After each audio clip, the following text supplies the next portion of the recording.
Time that you have to pay. But when people pass and they see you, oh my Lord, used to feel that shame. Wondering if this lasts forever.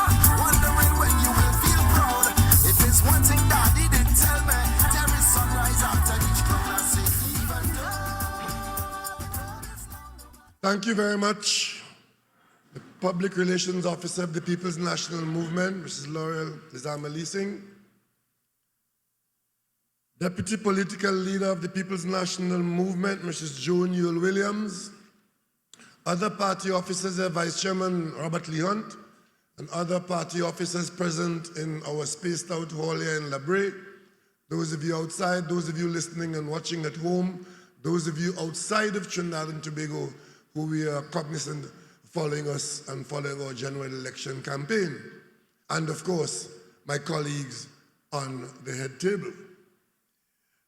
I had said earlier on when we kicked off our public openings of this campaign of 2020, that what we will be doing, having run this country for 5 years, and coming to you asking for your franchise to continue in that role, that every time we come out to you on one of these nights, as we've been doing every night around the country, a minister of government of Trinidad and Tobago will come to the platform and will report comprehensively on the business of that portfolio which he or she has been managing, and this is what you saw tonight.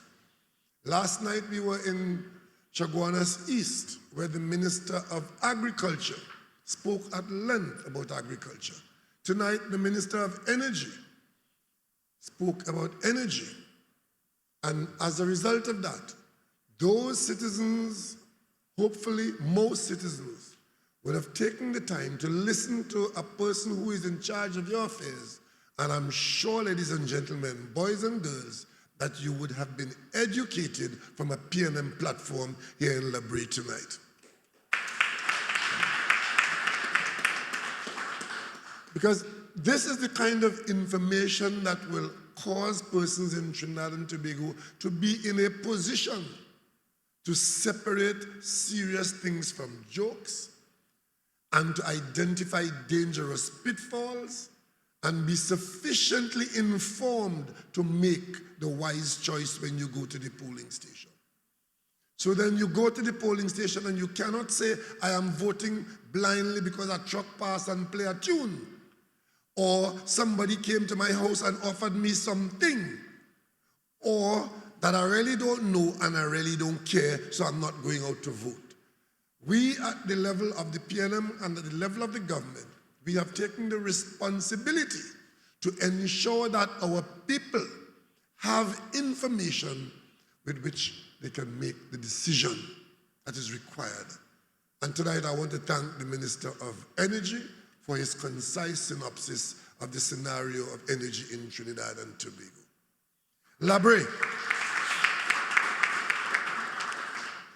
Brea, and by extension Point 14, and by further extension Faizabad.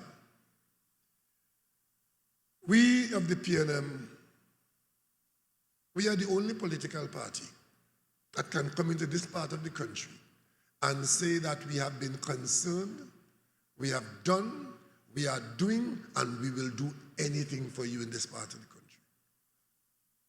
Without conviction, without any possibility of anybody truthfully coming and say otherwise. Point 14, you had a Shell refinery down there, that Shell closed down. What did the PNM do? PNM didn't turn its back on Point 14. A PNM government came back into office after the NAR and said, listen, we have to get our industry in Point 14. What industry can we get in Point 14? I distinctly recall people who end up in a UNC cabinet were leading the charge in this country as intellectual, as know-it-alls, saying that we should not try to create an LNG business in this country. We should not try to sell the gas in the ground. We should leave it there for future generations. And the Patrick Manning government, we sat down and came to the conclusion that we will try to get into the new business of LNG. And if we get a small LNG plant, there were those who told us it couldn't be done. A small LNG plant was not feasible. We pursued that dream, and in the end today, there's something called the Trinidad model. We started with train 1, then we got train 2, train 3, train 4, and today we built in Point 14 a replacement for the old Shell refinery. That's P&M story down here. Of course, you didn't have a road, a highway to come down here. It was the P&M that started building a highway from San Fernando into Point 14. We got as far as Golconda before we lost office. And then for 5 years, you're still waiting for a highway to Point 14. The contractor stopped the job. Take your money, leave the country. Is it said Stuart Young that was mentioned here tonight, who had to go all around the world and to fight in courts abroad to bring back to this country $921 million that UNC gave away, and your highway is being built to Point 14. And Point 14, you will get your highway, and Labrie, you will get an access. I was in a P&M cabinet that thought about Labrie and Point 14, and we said we have a deep water harbor. We spent $44 million to reposition that deep water harbor to build the Labidco estate. And when we build the Labidco estate, again you put the P&M out of office. And for 5 years that estate stayed there. Nothing happened. Nothing happened. We brought a plant here on greenfield terms, Miscam.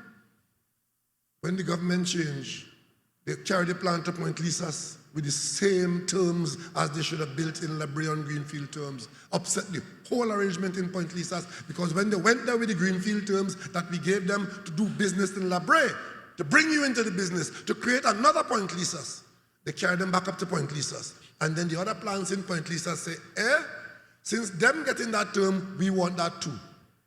How was the UNC? How was the UNC? And you must ask yourself, how could people running a country do things like that? It's easy. Running a country is not easy. It's easy if you want to pretend you know what you're doing, and you end up doing things like that. And of course, only when we came back into office, we had Labidco coming to its full potential, ending up building platform jackets and now going into dry docking. So Labrie people, without the P&M, you are nothing and you will go nowhere. Only the P&M looks out for you. You haven't got to your star yet, but you're on the clouds getting there, because the P&M is always looking out for you. You see, we came back here looking for something for you in the business that you know. A lot of Labrie people, you know industry, you know business around the oil industry. So we looked at the world business and we said, if we go into some smelting, we'll diversify the economy away from oil and gas and iron and steel and enter the aluminium business. They stay in the opposition and block it from there. They block it from the opposition. You voted for Hedged Bureau down here.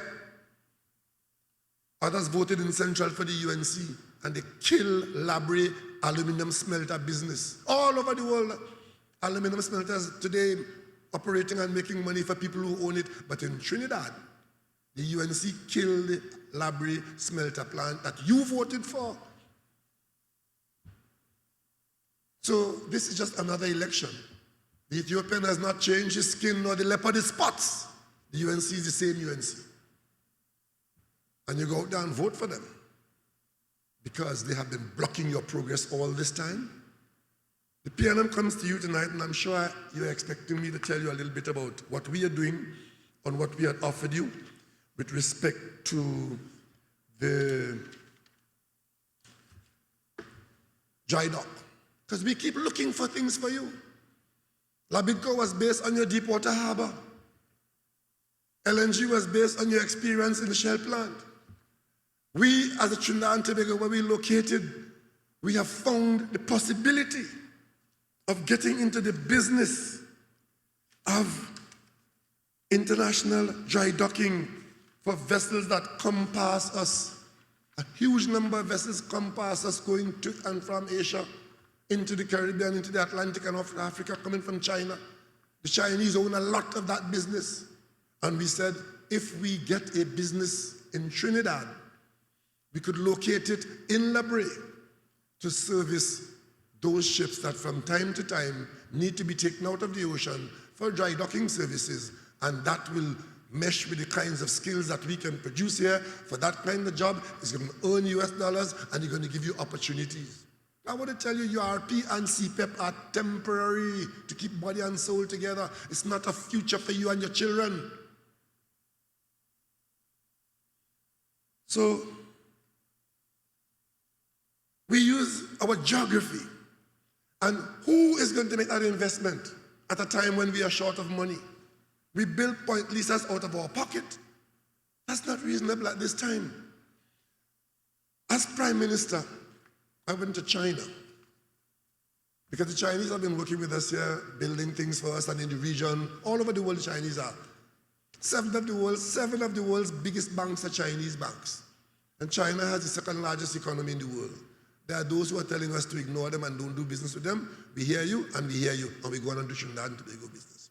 But I went to China, and I spoke to the president of China, who knew of Chinese contractors building things in Trinidad and Tobago. And we said to him, we don't really only want China to help us build something. We want you to take an investment in this business that we are interested in, an investment in dry docking in Trinidad and Tobago. It is not the normal model for the Chinese when they do this contracting to become shareholders in the business. But we want that shareholding for the simple reason that if they are a shareholder in the business, they're not just a contractor who will build and get paid and walk away.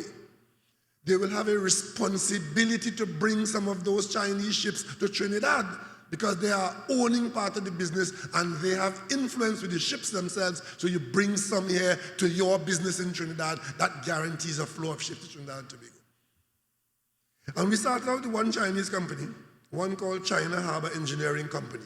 But the president told me, he said he will look at it and China would be minded to do that if it makes economic sense. In other words, we're not doing it just because you want it done or because somebody says a good thing for Brea. It had to be found to be sound international economics. So when China Harbor Engineering Company come back to us from the Chinese government saying, this is the company that we identified to do that and will participate, we know that we are onto something. That company, we started working with them. We executed an arrangement with them on the 7th of September 2018. And that was to do certain things in the year ahead. During the year, in China, that company was reorganized. And by May of 2019, they had not been able to do what we had expected in that year, so the agreement expired. So therefore, there was a delay because of this change in China. Given that the company's advancement of obligations did not occur within the time frame of the agreement, NIDCO was therefore now free to pursue discussions with other parties for the execution of this priority project for Brea. So for that year between 2018 and 2019, having signed the agreement with China Harbor Engineering Company, which is a Chinese government entity, we had to wait for that year working only with them. When the agreement expired in September 2019, May, we now were free to talk to others. And of course, we started talking to another Chinese company that was also interested, and one that was more minded to do what we wanted to do. So the investment model with the new company, a company which is called CGGC, is better defined and meets the requirement of the government of Trinidad and Tobago for the 20 or 30% equity. This company easily agreed to take up to 30% interest in this new dry docking business. So at least we have that in the mold with no problem. And this model formed part of the agreement so that investing, building, and operating the project can readily proceed once the studies, the design, the environmental impact assessment are successfully completed. Because even here in Trinidad and Tobago, even as we are getting the agreements and doing the documentation to get these companies to work with us, here in Trinidad and Tobago, if you are going to do a major coastal work like that, you have to do an environmental impact assessment to meet the legal requirements of the EMA here in Trinidad and Tobago. And only after that is done, and that normally is done over a period of time because they want to know what's going to happen in the rainy season, in the dry season, and you have to study the area for over a period of time and so on. And that, until we get to a CEC, a Certificate of Environmental Clearance, you can't actually go and start to build. So that's a gestation period after you have got the agreement that this is something that we are going to do. Discussions commenced with this new Chinese company called China Gezuba Group Limited. And that discussion commenced in December 2019. And cabinet approval was obtained in February of 2020 for a new agreement with this new Chinese company. This CGGC is a state-owned enterprise with annual revenue of approximately $15 billion US. This enterprise is very experienced in the financing, investment, design, and construction of docks, ports, wharfs, and vessels in the shipbuilding industry worldwide. This company has a strategic relationship with China COSCO, a major owner of cargo vessels and operator of ports. This company has expanded business in more than 142 countries and has established strategic relationships with the Import and Export Bank of China, China Development Bank, and the largest state-owned Chinese bank. The ongoing scope of works include NIDCO obtaining the terms of reference from the EMA, and an EIA consultant is being procured. The CGGC Chinese company's primary responsibility at this time includes the completion of detailed feasibility studies to finalize the engineering studies and designs. So that is what is happening with respect to this intention to build in Brea a dry dock for international service, particularly of those vessels. So whether it's LNG, whether it's MISCAM, whether it's Labidco, whether it's TGU, whether it's dry dock, it is always the P&M that comes to this part of the country to bring development to you. And I dare say the same thing applies to hospital, to highway, to playfield, to whatever, because anything useful that goes on in Trinidad and Tobago is done by the People's National Movement. But this doesn't happen by accident. You would have heard my colleague, the Minister of Energy, talk about what we did and what we accomplished in energy, quietly and effectively. So now you know, people of Trinidad and Tobago, how we managed to pay the bills during the period 2016 to 2019, where the money came from, because you know gas price had gone down, oil price had gone down, volumes had gone down, the UNC had emptied the treasury, the overdraft was up to your eyeball, they used out all the money in NGC. So how did the PNM manage to take us through the period 2020-2015? Yes, we borrowed some money, but we also earned significantly as well. If we were not able to get additional monies from those oil companies to add to the borrowings that we did, we would have had to send home thousands of public servants because there simply would have been no money to keep them on the job. You know what $1 billion is? $1 billion is $1,000 million. 1,000 million. That is the amount of money they give away on the Sealots water treatment plant that has not treated 1 gallon of water. Go there now, bush growing all over it, because it costs far more to finish it than the $1 billion that they used to start it. The contractor hiding out in Panama.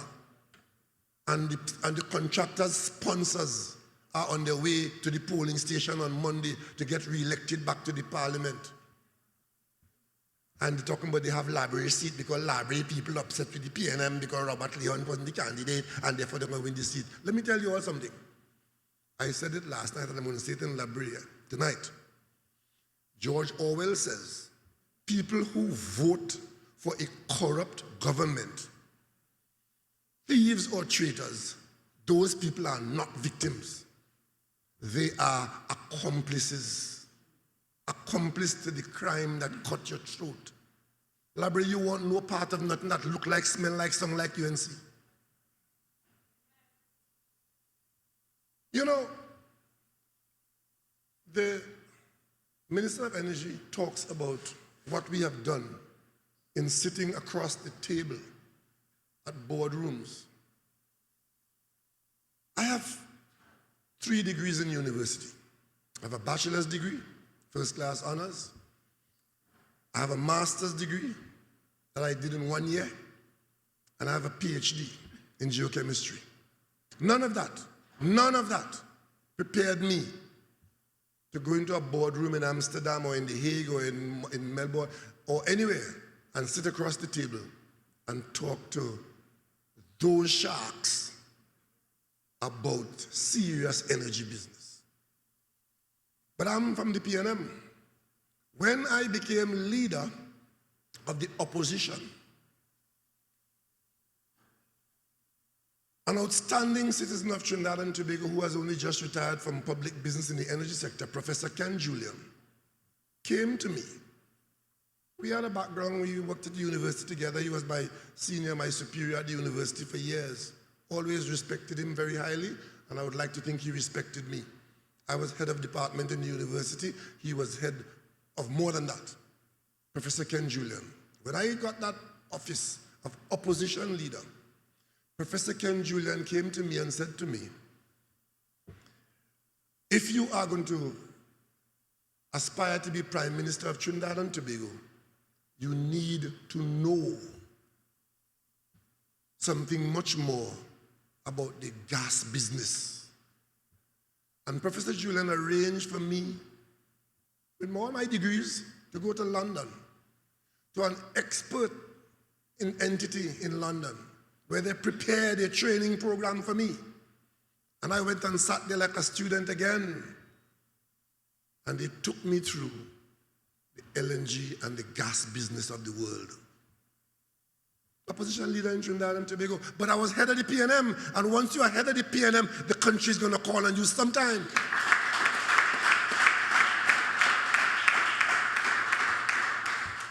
And I sat there, and I took in what I was told. So when I became Prime Minister of this country, very early in the game, I was able to say to you, the people, and to the oil companies, all of them, that we love the foreign investment, we need it, it's valuable to us. But the terms were not fair and reasonable. The people who are experts in Trinidad and Tobago jump up and say, how the Prime Minister could say that, he's chasing foreign exchange, and we're not going to get foreign investment in the country, la la la, as if the Prime Minister of Trinidad and Tobago is subordinate to, or inferior to, or must know his place and how he speaks to and about investors in Trinidad and Tobago, who, we have come to the conclusion, needed to give us a better deal. I can tell you, I found the foreign boardrooms, the people in those boardrooms were far more understanding of our problem than some of the people in Trinidad and Tobago who reacted. When we went to the Hyatt Hotel in what we said spotlight on energy and talked our position open to the world.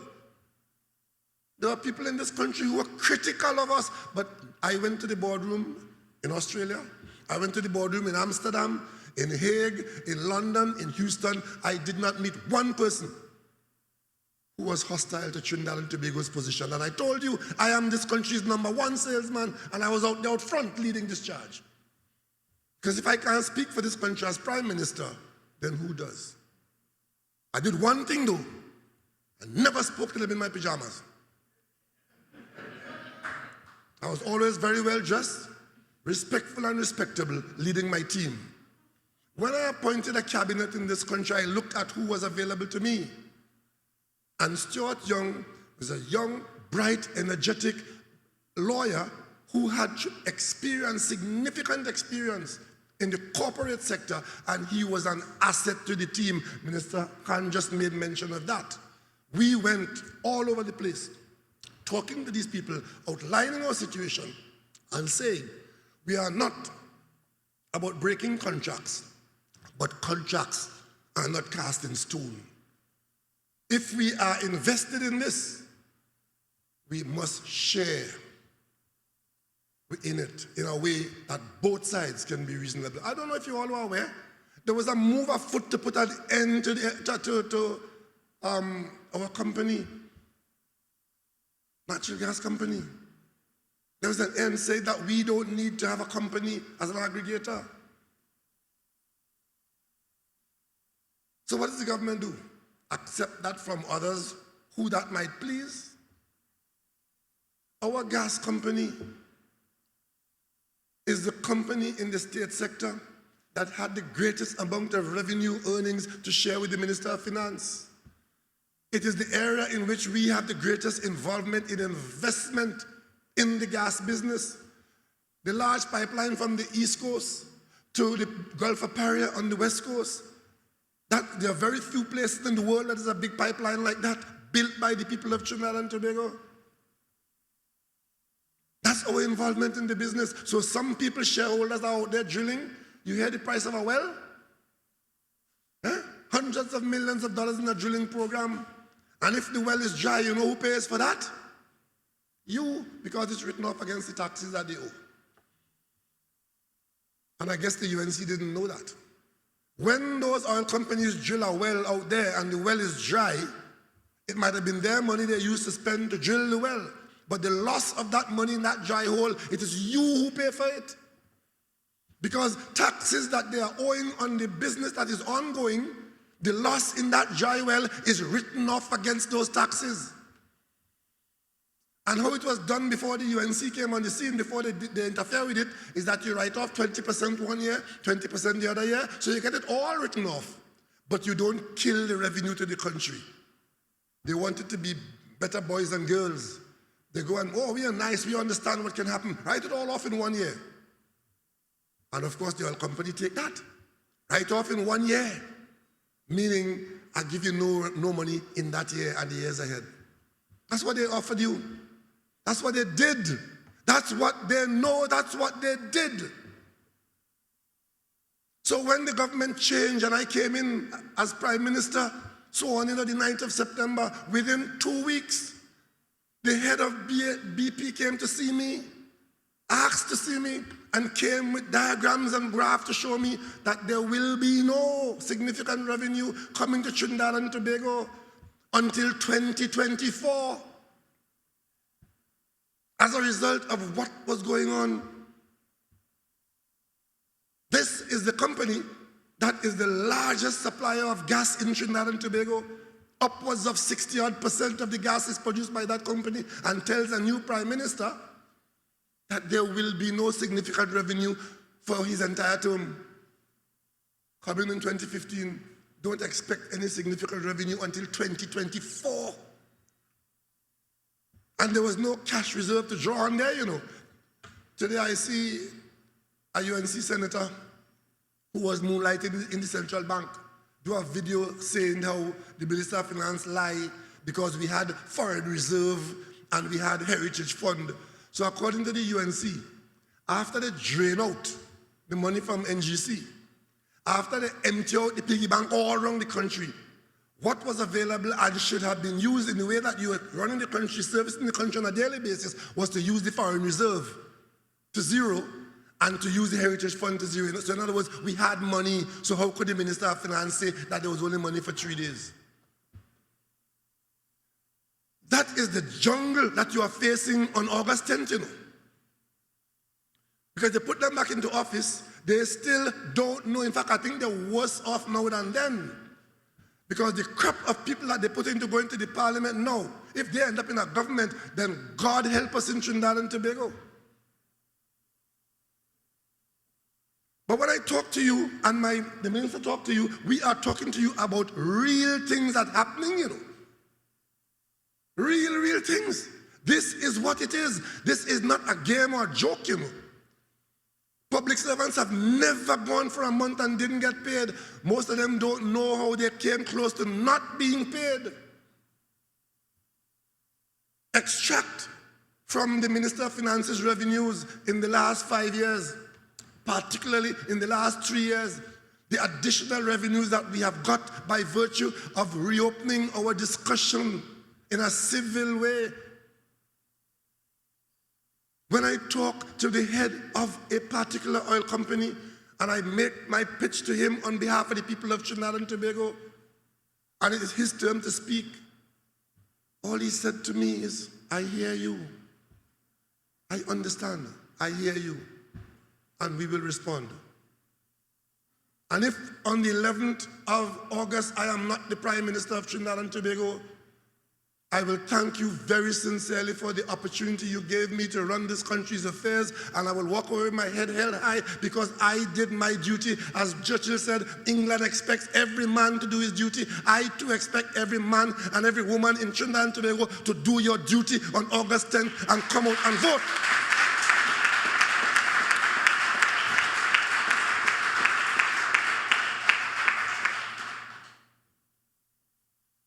You know, I could spend the whole night here talking to you. Elaborate, as well as being Prime Minister, I also hold the portfolio of Minister of Planning and Development. And there is a development program on the way here in Brea, starting with that program you see down with Point Door there. That is under my responsibility as Prime Minister. And it's underway. It's underway.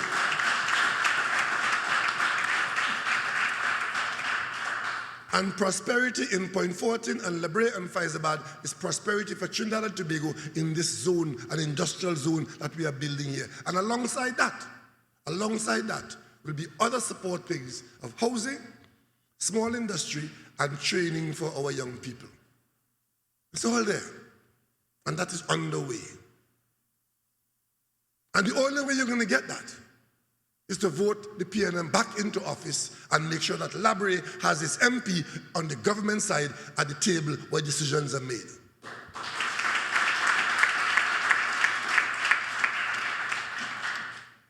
To the extent of ignorance running this country, I was astounded, but I was not surprised after when I discovered how far away the Prime Minister of the last government was from the Energy Committee.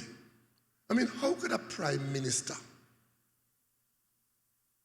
stay away from every single meeting that she's supposed to chair in the business of energy in Trinidad and Tobago? Trinidad and Tobago lives off energy, so if energy sneezes, you get pneumonia in Trinidad and Tobago. And the Prime Minister, the head of the executive, has a committee in the cabinet that had 20 meetings. And she didn't attend one. And I think I know why, you know. Those meetings must have been in the morning, because she doesn't function in mornings.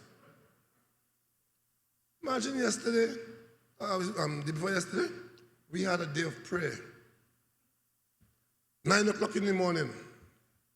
And all the functionaries of the state were there, and head of the ecclesiastical bodies, if only out of respect for them, Archbishop, Bishop, all the heads of the department, and they call in the name of the opposition leaders. They assume that she's there. There were. Never showing up, because she don't work in the morning. So those 20 meetings of the Energy Committee must have been in the morning. Lying whole night, bad living whole night. Some have on clothes, some naked, and taking out picture. Not next morning you can't go to work. That is what they want to offer you as this country's leadership.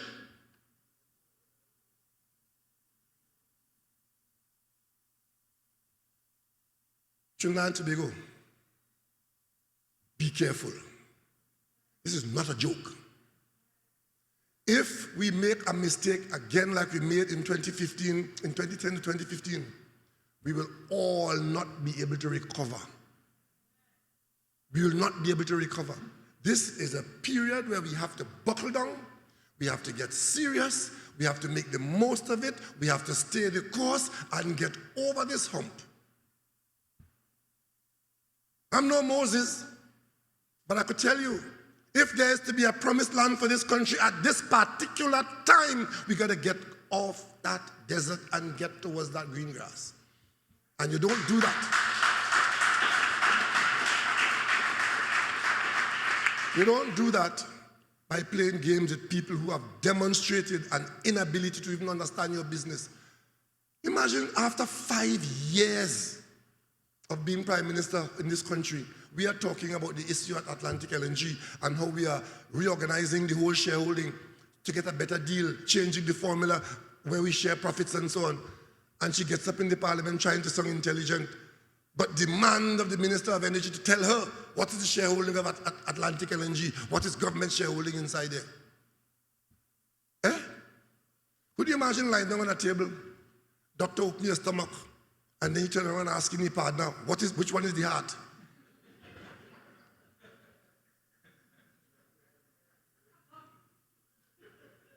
When we had Atlantic LNG Train 1, when we started that business, driven by the vision of Patrick Manning, with a cabinet that was supporting the Prime Minister and telling the rest of the world yes when they were saying no, we were still nervous about whether in fact this is something that we could, because big money, this is big money business. We took 10% shareholding in there, 10% in Train 1. Other people with bigger money and probably more confident, they took the rest of the shareholding and we got Train 1 in this country. In Train 2, no shareholding. Train 3, no shareholding. Train 4, 11%. That's what it is. And a Prime Minister of this country after 5 years in office doesn't know that. So if you don't know something like that, how are you running this show? What are you using to run this show? Alcohol? But this government, we don't only know that, but we say we have to change that. So many of the discussions we've had with the oil companies, especially now that Shell has come here. When I went to Shell in London, it was a similar time like now when the oil industry was collapsing price-wise, and Shell was reporting losing $2 billion a day. And I had the brass face to go and tell them, you need to invest in Trinidad. While they were talking about losing $2 billion a day, somebody was telling them, Trinidad is a good place to invest. But I'm your number one salesman. And I did a hell of a job. Because Shell didn't only come here. Shell didn't only come here and conclude the purchase of British Gas. They bought all the other small companies around that were available for sale. And today, Shell is the biggest shareholder in the Atlantic LNG plant. BP is the biggest producer of gas, and Shell is the biggest shareholder at the plant. So one company making that decision, and more importantly, Shell bought Chevron in Trinidad. And of course, that allows Shell to be interested in and is now funding the development of the Manatee field that the Minister of Energy spoke about. Major investment. So while all around the world, oil investment is down, in Trinidad and Tobago it is up.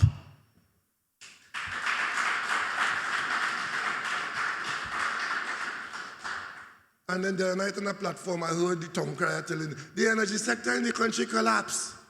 Like them could just say anything. Just say anything. Coming along, record-breaking amount of drilling, taking place in the deep water. Billions of dollars of US dollars in investment in new fields. One of them who spends his life by talking me and the PNM the other day when he heard that the Ruby field will be producing 16,000 barrels of oil per day more. He describes it as a piddling 16,000 barrels. Yeah. But them who have a right to talk them stupidness because they run up against PNM's commitment to the people of Trinidad and Tobago.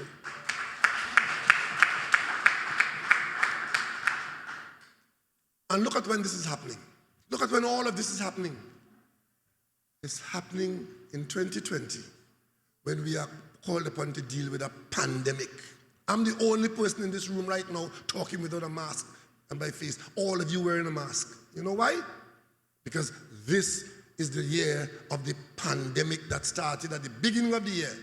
We had to shut our country down. We had to spend billions keeping the country alive and keeping people alive, and we don't know where this is going to end.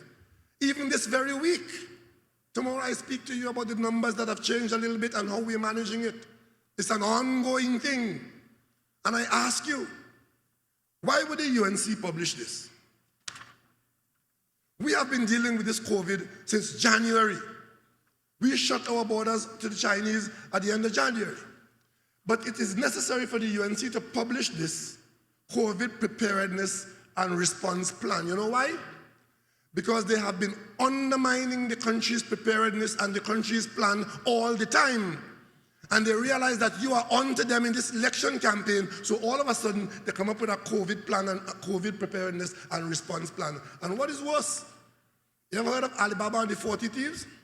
That was phase one. This one here is 9 of them telling you a cat have 9 lives. They believe they have 9 lives, so they'll come back into the treasury. But let me go through their 7 points of this matter. This is version 1. Point number 1, maintaining closed borders. Since when? Since when? The opposition leader and all her minions have been demanding from public platform, open the border, open the border, open the border. People want to come home and vote. They want to come and vote. They're stateless outside, and we made them stateless, and it's all kind of invectives they've been throwing at us. Now all of a sudden, number 1, so if you, according to them, if you elect them on the 11th, they will suddenly turn from fish to fowl and begin to close the border. They have been encouraging people outside who don't even live here to make mischief on this matter of border closure. I'm sure all of you here have family abroad who would love to come home and see us. Some of them want to come home to survive. But they don't live here, they live abroad. You really believe that Kamala Prasad Bisesa, who spent since January opposing the border closure, will come and tell you now that action number 1, that they will close the border? Number 2, assisting stranded nationals overseas. Well, we're doing that. We have just sent money to our embassies abroad for persons who are genuinely having hardship and basics to get some assistance while they're waiting to come home if they're supposed to be coming here. We send money for our children at the university to feed them until we could bring them home. And I dare say we brought them home from Jamaica and from Cuba and from Barbados safely.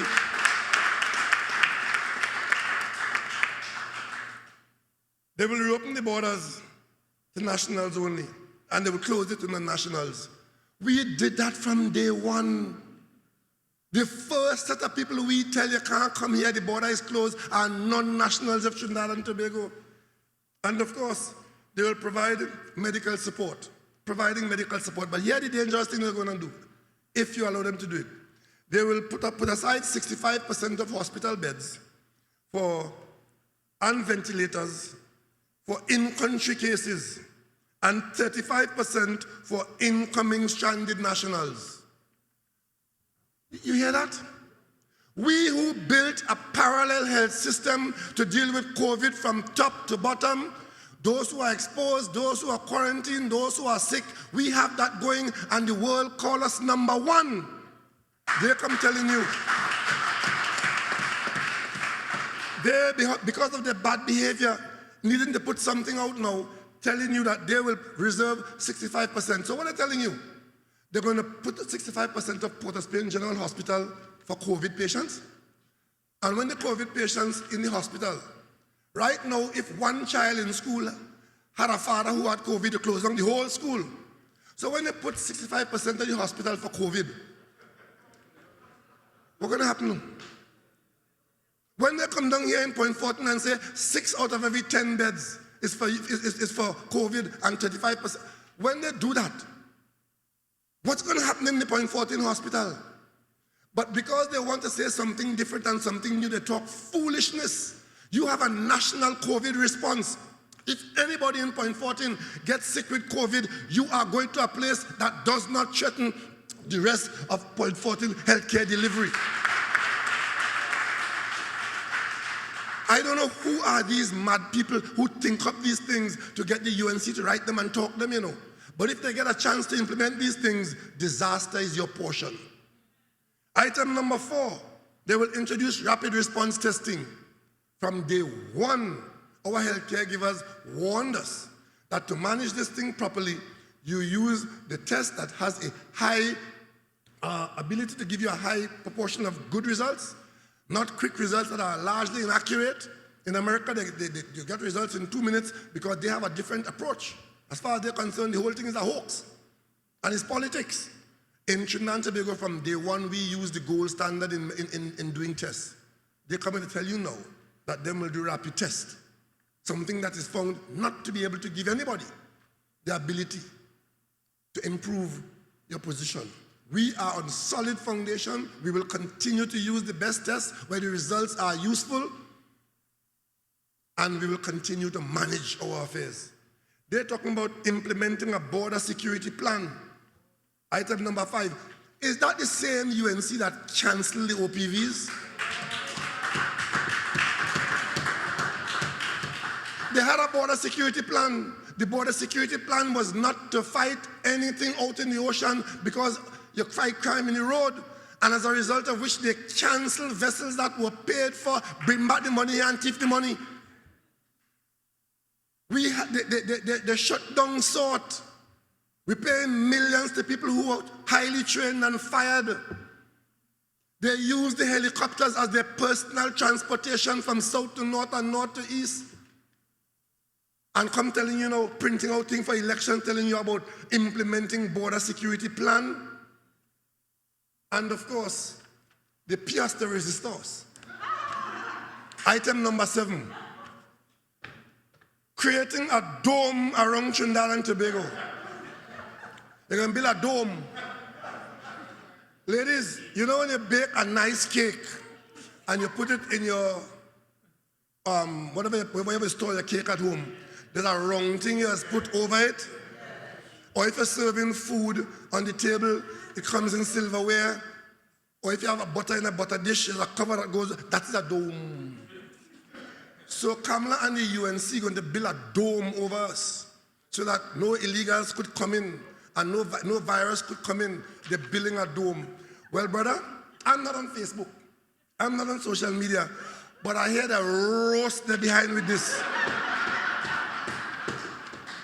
So you know what happened? After 24 hours of this foolishness, they produced another one. The dome has not been built. But let me tell you, don't think these people are crazy, All the time I hear it talking about they're going to create 50,000 jobs. Last night I spoke about our digitization of the country and the kinds of jobs they will create and so on. And the Minister of Works talked about our development program and infrastructure. So you know what jobs are going to come from. Them just out of the blue create 50,000 jobs. And then they give each MP a block. So if you look at someone, this one have 3,000, that one have like his food card in the pocket. But then today I was told that the jobs were as follows. Right? They really have some jobs they were going to create. I got the job list. You know I have to share everything with you all, right? So, yes, these are the jobs. Dome builders. Dome operators. Dome inspectors. Dome janitors. Dome developers. Dome manager. Dome painter. Dome attendant. Dome support officer. And general dome service. So all the time we're trying to figure out where these jobs are going to come from, these 50,000 jobs. The people are not entirely mad, they're just crazy. So they now bring out, when the dome light a fire, they went and they printed over. And they changed number 7 from the dome to something, create a virtual safety net around Trinidad and Tobago. And this measure will be implemented in 1 month. The first one was, the old one was 1 month to 6 months. So in 1 month you get your dome and you start to get your jobs within the 6-month period. Now they take that out completely and they create a number 8 called COVID compliance. COVID compliance.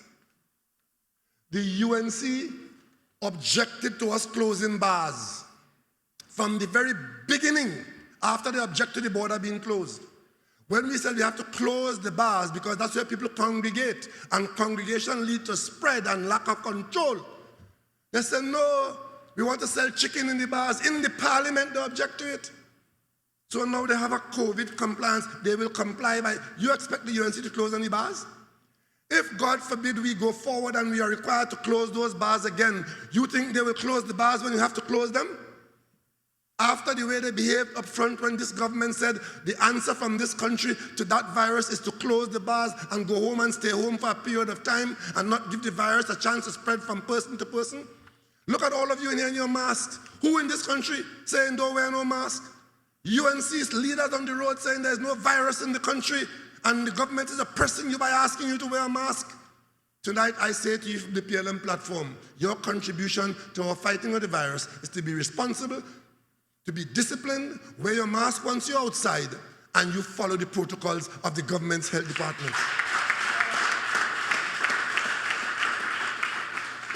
They're now promising to follow, hear this, COVID compliance in adherence with the COVID-19 health guidelines.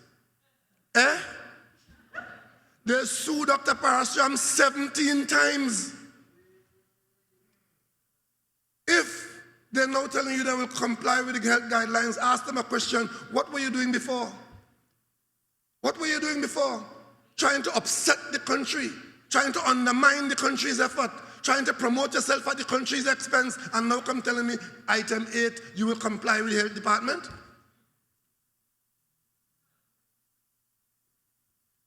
You understand?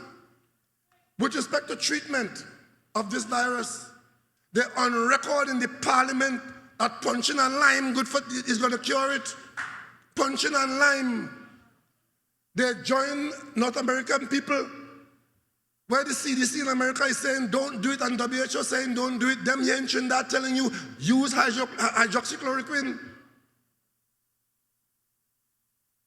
Understand? And when they finish, they listen to whatever is being said outside, they make Trinidad and Tobago great again. What an embarrassment. What an embarrassment. Brea people, let me tell you all what's going on elsewhere in the country, and they will come here with you too.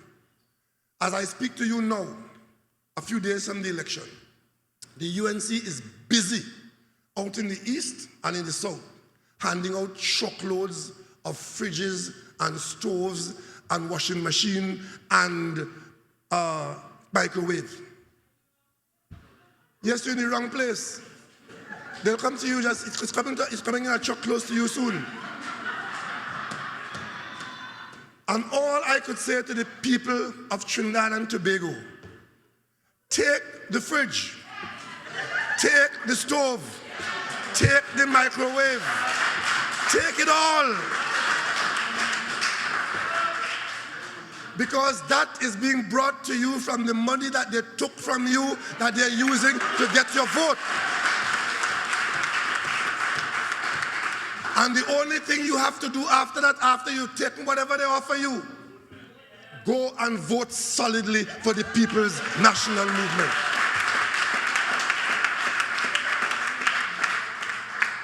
They also have found common cause with the criminal element. You know what the criminals are saying now? They are taking the large amount of old bills that the UNC handing out. Remember this government changed old bills to new bills? And almost $500 million didn't come back? And you all are wondering what will happen to that money now? Well, let me tell you what's happening to that money now. They're giving it to people, not all of whom are operating within the law. I know what those are saying. They're telling the people, when they come into government, they will change the law to make those bills legal tender again.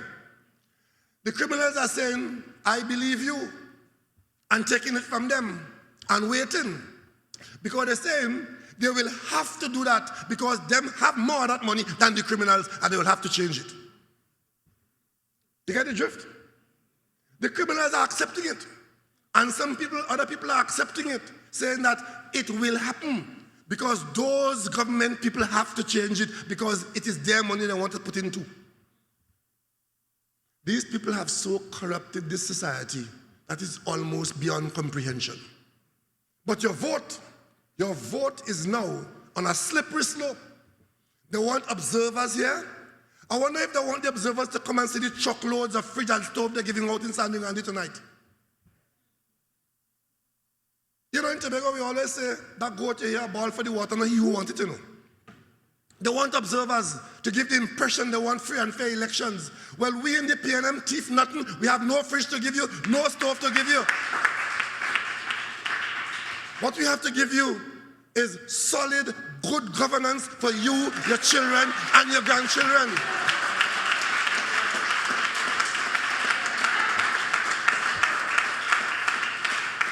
And when you see them coming with a truckload of goods, you start to hum this tune, and it go hark, hark, the dogs do bark, the thieves are coming to town. They reach. Take it,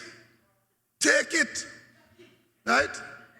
You imagine you getting a fridge and a stove. You know how much OAS got?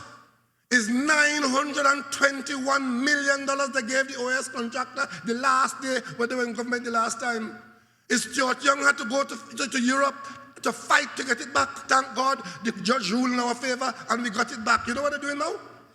They're writing judge and telling judge, don't give no judgment before election. They want to control the courthouse, you know.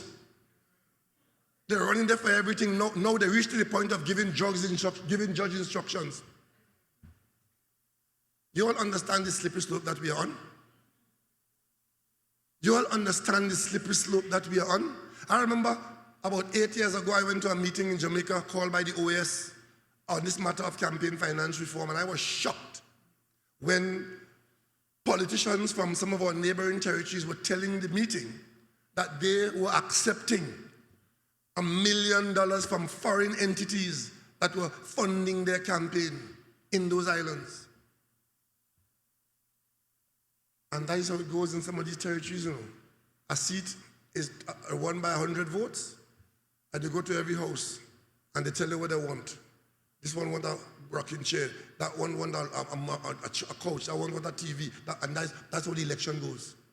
Is that where Trinidad and Tobago is going?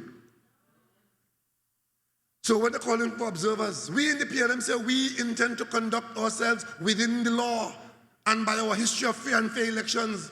They're calling for observers, playing the potential victim as though something will go against them, when in fact they are the ones corrupting the election process.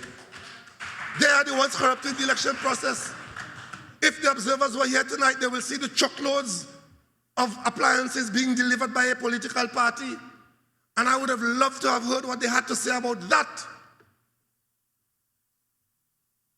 But I have an abiding faith in you, the people. Because you could ask a simple question and answer it yourself.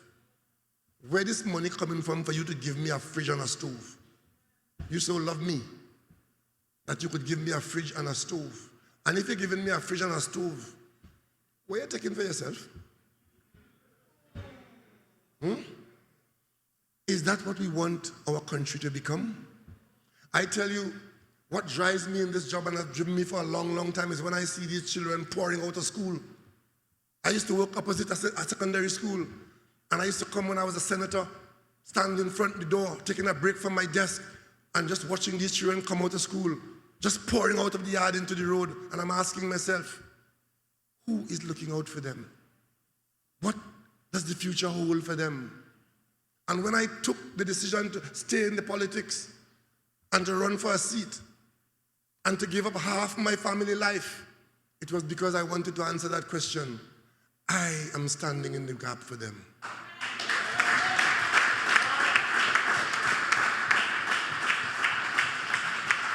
And today, they can't put one program before you. One program.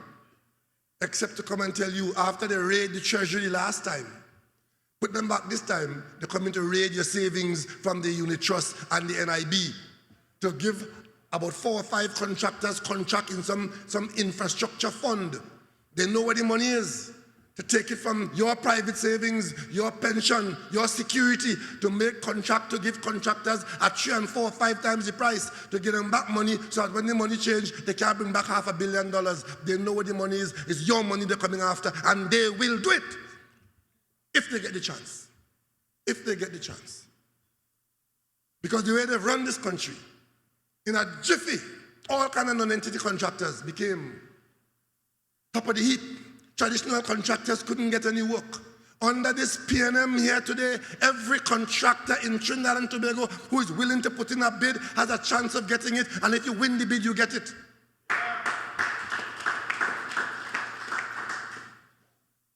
But they have the favorites. I want to ask you all something. Had we not changed that money, and that $500 million was still legal tender, what kind of election were we going to have in Trinidad and Tobago today? I'm just asking you all to think, people. This country have enough high school and primary school and grandparents. Just think. Just think. You know how much $500 million is? Yeah? I could tell you, I have represented the people of Diego Martin West since 1991, and I've never had to give anybody a mango for a vote. What I gave them was service and commitment and competence.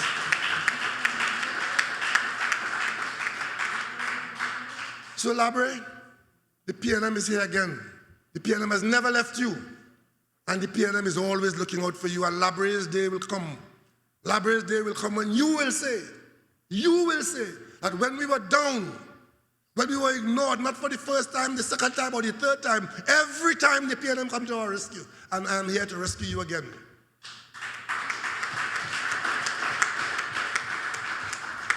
So, it's a difficult time. If you want the dome, and you want punching rum, and you want half of your hospital to be put aside for COVID patients, vote for them. Vote for them if you want that. But if you want sane, sober, and responsible government that has taken us from where we were in the beginning to now, we are still in the middle of that COVID threat. No more than ever. You need responsible governance, and you need to do more with less, and you need the empathy. You need people who know about your country's business and who are committed to making it better for you. And when you think about that, your vote is the thread that will be woven into the fabric of success in Trinidad and Tobago Library. We're looking out for you.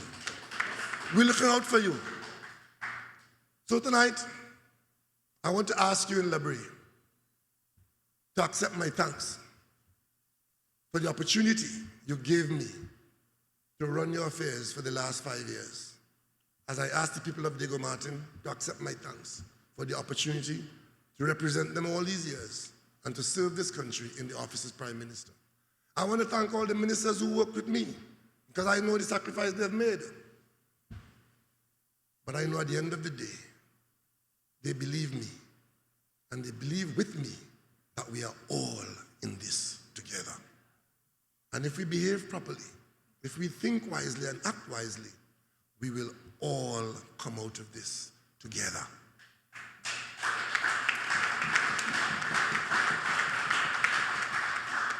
On Monday, August 10th, make sure you come out and vote. Make sure you take responsibility for this country. Make sure you determine what happens in this country. Make sure that you vote so that the best options available to this country will be the options that are selected and acted upon. And when you do that, you would have put yourself with the best chance of success. And on the night of August 10th, I want to hear from Brea that you've stayed the course, you've kept the faith, and you're PNM once again.